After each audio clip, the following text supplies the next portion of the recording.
ദൈവത്തിൽ നിന്ന് കടങ്ങൾക്ക് പരിഹാരവും പാപങ്ങൾക്ക് മോചനവും രണ്ട് ലോകങ്ങളിലും എന്നും എന്നേക്കും നാം പ്രാപിക്കുമാറാകട്ടെ.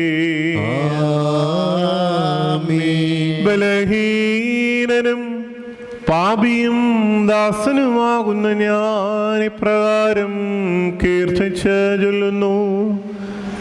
പരിശുദ്ധനായ പിതാവ് പരിശുദ്ധനാകുന്നു. പരിശുദ്ധനായ പുത്രൻ പരിശുദ്ധൻ. ജീവനും വിശുദ്ധിയുമുള്ള റൂഹ പരിശുദ്ധൻ. താൻ